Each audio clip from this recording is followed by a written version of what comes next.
Does Joe Biden love Ukraine more than he loves his own country? And has Donald Trump picked his vice presidential running mate? We'll talk about that today. Everybody stay tuned. For the best meat you have ever eaten, check out samsbutchershop.com. Go and shop around. When you go to checkout, enter the promo code TT for a 5% discount. Check it out. Hello, everybody. Trailer Trash Tim. Welcome to the channel. Thank you for being here. It is a Saturday morning. It's about 5 in the morning. It's still dark outside, and I just decided to wander down here to my little camper and talk to you this morning because I got a couple of things on my mind. As you know, the war in Ukraine continues, and our involvement, that is the involvement of the United States, continues. We have to date pumped, the latest total, according to the Heritage Foundation, is we have pumped over $120 billion into Ukraine. That works out. Little math here. $120 billion into Ukraine, a war that we have no business being involved in, yet we send our treasure, our talent, our military, it's there, to Ukraine. $120 billion to Ukraine equals, are you ready for this? Are you sitting down? That comes out, according to the Heritage Foundation, to $900 per American household. You got that? $120 billion for Ukraine equates to $900 for every single American household. You know, $900 is a lot of money. You could do a lot of things with $900. We know for a fact that there are a lot of American families right now who are having to decide every month whether they're going to spend money on gas for their cars to go to work, or paying their electric bill, or maybe paying their gas bill, or buying groceries. $900 would buy a lot of groceries, don't you think? $900 would buy a lot of gas. $900 would pay a lot of electric bills. I could do a lot of things with $900, couldn't you? Do you think that while Joe Biden was laying on a beach in Delaware, he thought about that? While he's not only sending billions and billions of taxpayer dollars, that's hardworking Americans working hard, paying their taxes, and having that money taken from them and redirected toward Ukraine, they could instead be getting $900. And they could do a lot with $900. And Joe Biden lays on the beach in Delaware, probably not giving a damn. Not only is he taking money from American taxpayers and sending it to Ukraine, but the Biden crime family has profited from this conflict, and they have profited from business dealings in Ukraine. According to Congressman James Comer, the Biden crime family has profited at least $20 million from their business interest in Ukraine. We know this from the bank receipts. Why are we in Ukraine? Can anybody tell me this? And I have long maintained that we are in Ukraine simply to cover up what's happening in Ukraine. The Guardian in 2014, in the UK, the Guardian stated that Ukraine was the most corrupt nation in all of Europe, if not the world. We toppled, under Lord Obama, we toppled the previous government in Ukraine in the year 2014 and replaced their president with this comedian slash puppet named Zelensky. Zelensky came to power because of Obama's involvement and also because of George Soros's donations and his involvement. You remember George Soros? One of the most evil men on the planet, helped to put Zelensky into power.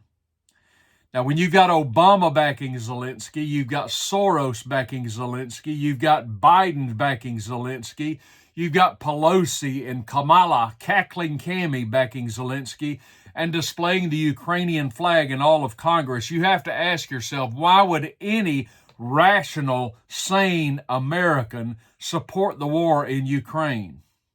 Could it be that there are forces, dare I say the N-word, N-A-Z-I, I don't have my notes card. Could it be that there are those sorts of forces in Ukraine who are doing damage in that country on behalf of Biden and Obama and Soros, and killing peaceful Russian citizens who are living in the Donbass region? Folks, that's exactly what's happening, and Putin is defending his interest. He is defending innocent Russians in Ukraine. That's what's going on. Do you realize that Russia is surrounded by NATO? The border is only 200, the border of Ukraine is only 200 miles from Moscow. You know, if you want to get the facts about anything, you have to look at both sides of every issue. You have to look at every side and look and set aside your emotions and look at something from an objective point of view.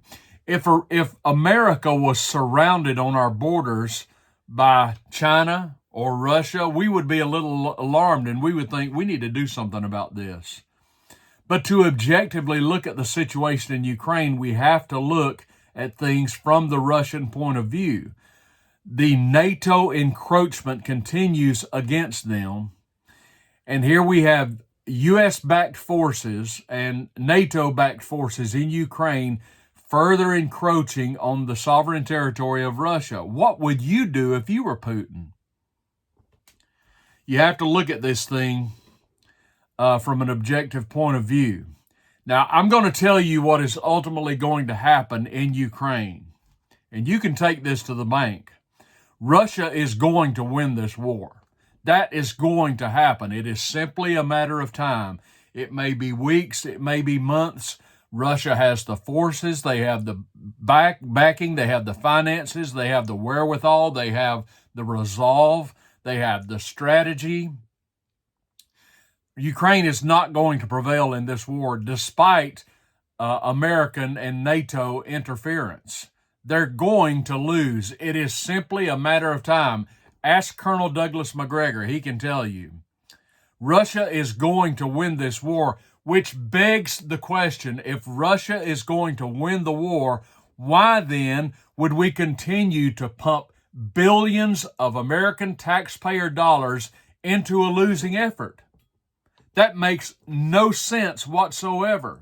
So why would we keep doing that? Could it be that we continue to do that to cover up Biden crime family activities in Ukraine, to continue to cover up possible Obama activities in Ukraine? By the way, I'm just going to tell you, just as Zelensky is a puppet, so is Obama, so is Biden. Do you know who still lives right down the street from the White House? The man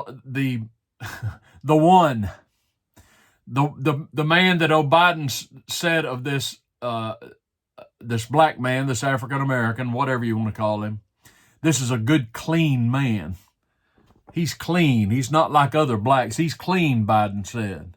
Could it be that he has interest in Ukraine as well? By the way, just as an aside, do you know who said one time that if you vote for Trump, you ain't black? Do you know who said that? Do you know who also said that he never wanted his children educated in a racial jungle? Direct quote. Do you know who said that? That would be Joe Biden. Can you imagine if Trump said something like that? He would be escorted out of the country. But it's okay when a Democrat says something like that. I don't want my children educated in a racial jungle. A Democrat can say that. That's okay. That's not racist. Biden got away with that. Now, So it's a foregone conclusion that Ukraine is going to lose. So you have to ask the question, why do we continue to pump taxpayer money into Ukraine? Does Biden care more about Ukraine than he does his own people? While the people of Maui suffered from these terrible fires, Biden went and laid on a beach and authorized more money for Ukraine.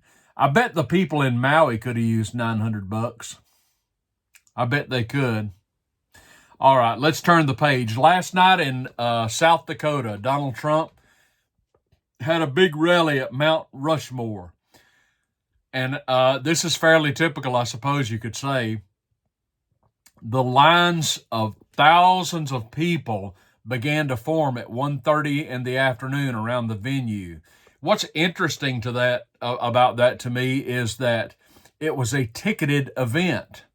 Only people with tickets could get in. There were thousands and thousands of people there for the speech Trump gave last night at this beautiful location I really look forward to visiting in my RV one day. Mount Rushmore. South Dakota's a beautiful state. I've seen so many videos. I've never been there, but I look forward to going. But I think the big news of this event may well be this. I think Donald Trump may possibly have found his running mate. Now, I don't know who he's going to pick, but he got the full endorsement last night of South Dakota Governor Kristi Noem. Noem is a rising star in the Republican Party and in American politics. So it would not surprise me at all if she became Trump's pick for his next vice president. Ain't gonna be Mike Pence, is it? How do I feel about that? I don't know. I don't know how I feel about Noem. If it were up to me, Donald Trump would pick Rand Paul.